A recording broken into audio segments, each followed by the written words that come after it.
You have 2 minutes to leave this lake or I'm calling security. Those were the very first words I heard when my guests tried to enjoy a calm afternoon by the water. Imagine the shock on their faces. Here we were, just setting up chairs, unpacking coolers, and getting ready for a barbecue, when out of nowhere this woman came charging down the slope like she was some kind of sheriff of the entire county.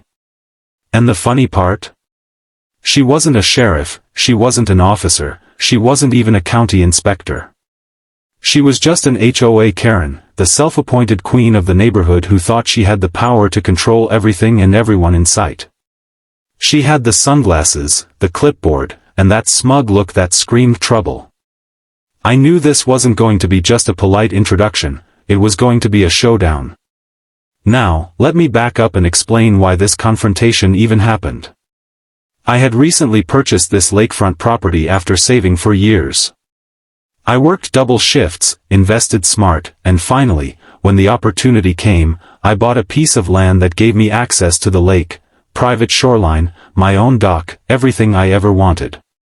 And here's the key part, my land was outside of the HOA boundaries. That meant none of their ridiculous rules about fence colors, lawn height, or approved barbecue grills applied to me. I was free. That freedom was the reason I bought this land. I didn't want anyone telling me what I could or couldn't do on property I worked so hard for. So when I invited my friends over for a weekend gathering, I expected a relaxing day. We had coolers full of drinks, fishing rods ready, and a speaker playing soft country music. The laughter of my guests mixed with the sound of birds and the gentle lapping of the water. Everything was perfect, until Karen came storming down, her sandals kicking up dust with every dramatic step. She didn't even start with a hello. No introduction, no neighborly greeting. She pointed at my guests like they were criminals. "These people don't belong here," she barked, waving her clipboard as if it were a badge. "This lake is under HOA control, and outsiders are not permitted. You're breaking the rules." I couldn't believe her nerve. Calmly, I told her, "Ma'am, this is my private property. My guests are here because I invited them. This shoreline, this dock, this entire section belongs to me. We're not under your HOA." But instead of listening, she smirked and laughed like I had just told a bad joke. "Nice try," she said in that condescending tone only someone like her could master. "The HOA owns the lake, and your guests are trespassing. If they don't leave immediately, I'll fine you $500 per person." My guests shifted uncomfortably. A couple of them even started folding up their chairs, clearly worried. I could see the fun draining from their faces, replaced by embarrassment and concern. And that was when I decided enough was enough. I wasn't going to let this bully ruin our day. I stepped forward, squared my shoulders, and said, "This is my private land, and I don't take orders from you." Her mouth fell open for a second. For the first time, her confidence cracked. But she quickly recovered, narrowed her eyes, and pulled out her phone. "Fine," she snapped. "If you think you're above the rules, let's see what the sheriff has to say." She turned her back to us and dialed, pacing dramatically as she described us as trespassers. My friends were now whispering to me, "Should we just go? We don't want any trouble." I shook my head firmly. "Absolutely not. We're not going anywhere. She's bluffing. I've got all the paperwork to prove this land is mine. She can't touch us." About 20 minutes later, a sheriff's deputy pulled up in his cruiser. Karen practically ran to him, her voice loud and exaggerated as she pointed at us. "Officer. Thank goodness you're here. These trespassers are violating HOA rules. They're throwing a party by the lake without permission. Arrest them and fine them immediately." The deputy, calm as ever, turned to me and asked, "Sir, do you live here?" "Yes," I replied, handing him a folder I always kept nearby, my property deed, my land survey, and all the official paperwork. "This entire section is private property. We're not part of any HOA. She's harassing us.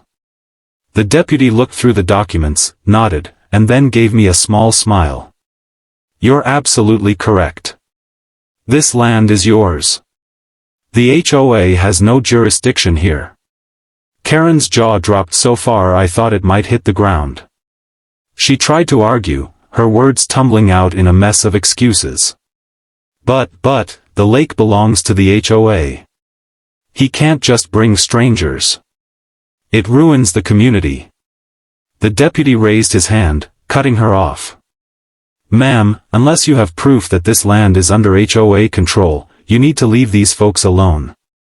If you continue to harass this gentleman or his guests, I'll have no choice but to escalate this matter. Do you understand? The look on her face was priceless, red with rage, fists clenched, lips pressed tight. For once, she couldn't get her way. She muttered a few angry words, spun around, and stomped off, her sandals slapping against the ground like a drumbeat of defeat. My friends let out a collective sigh of relief. One of them even clapped me on the back and said, "Man, you handled that like a pro." We all laughed, the tension melting away, and soon the air was filled with the sound of sizzling food on the grill, the splash of fishing lines, and cheerful conversation again. But deep inside, I knew this wasn't the end. People like Karen don't just accept defeat and walk away.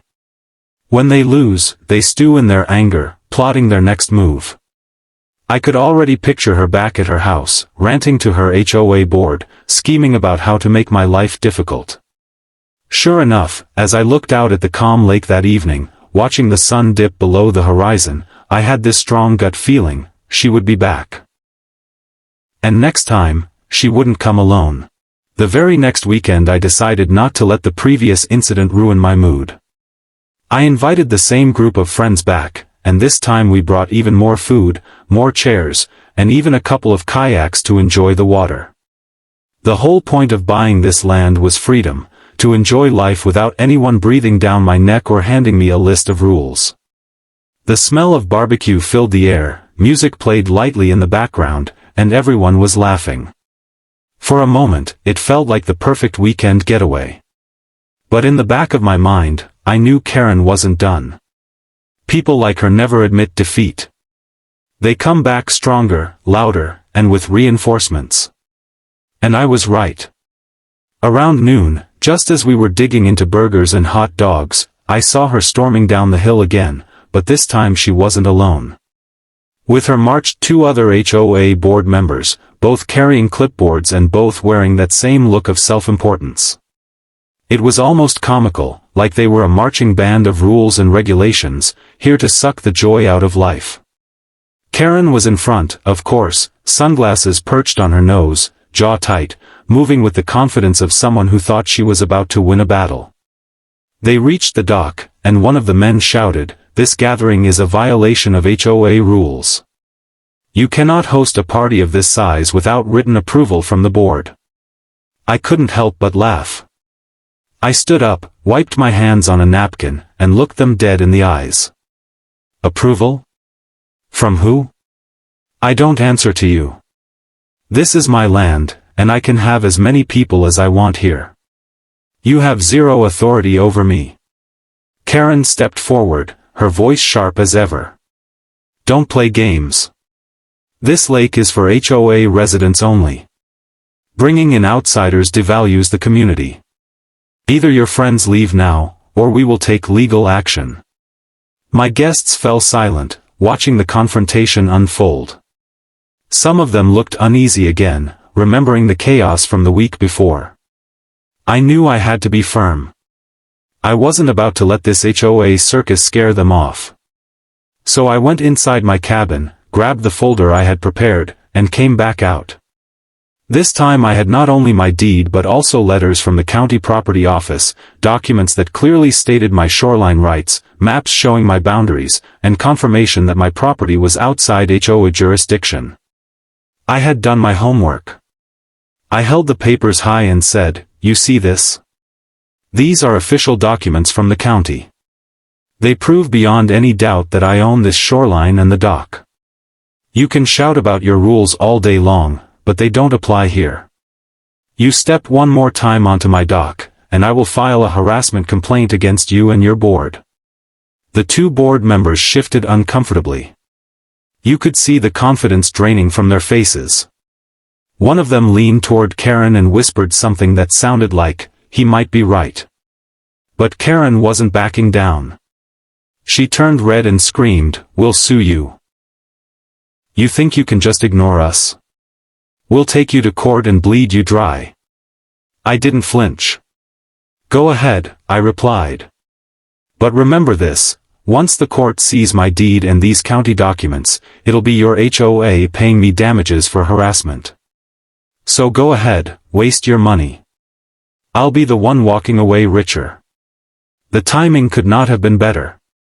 Just as the tension was peaking, a familiar sight rolled down the road, a sheriff's cruiser.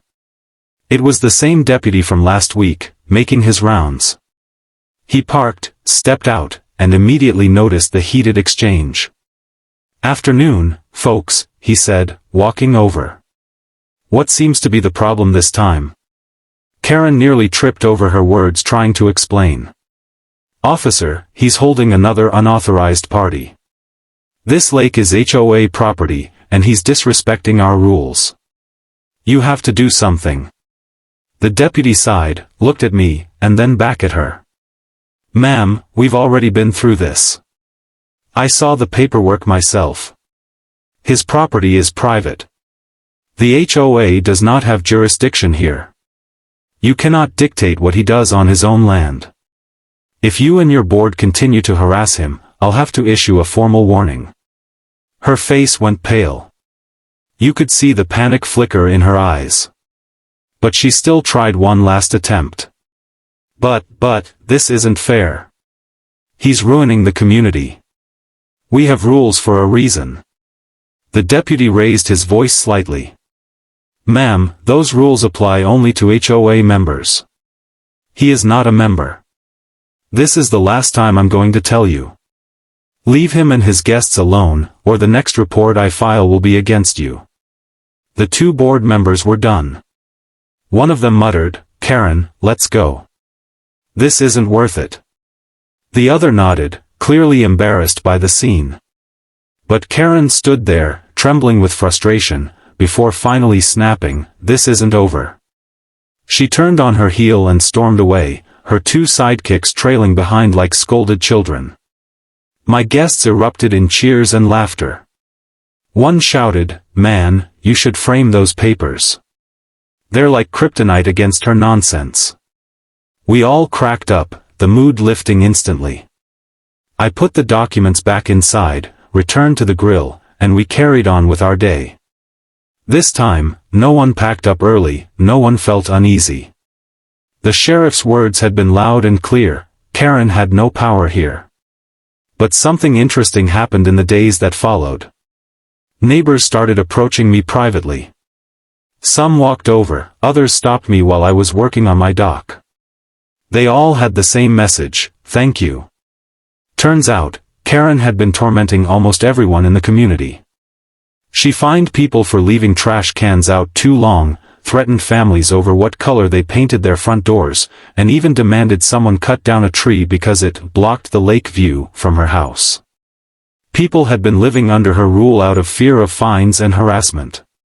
But when she lost against me, it was like a dam broke. Word spread quickly. Neighbors realized she wasn't invincible. If I could stand up to her and win, maybe they could too. Some began challenging her fines, others started organizing to push back against the board. The myth of her control was crumbling. A few months later, I heard the news, the HOA board had voted her out. She was stripped of her position, her power gone, her influence shattered.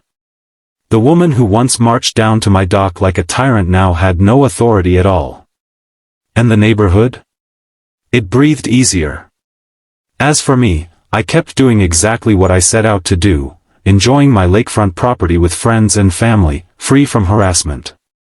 Every time I looked out over the water, I thought about that moment I told her, "This is my private land," and how she froze. That sentence wasn't just about property, it was about standing up for myself, about refusing to let someone else control my life. And that's the lesson I'll never forget. Sometimes you have to draw a line in the sand, or in my case, by the shoreline, and let people know, freedom isn't negotiable.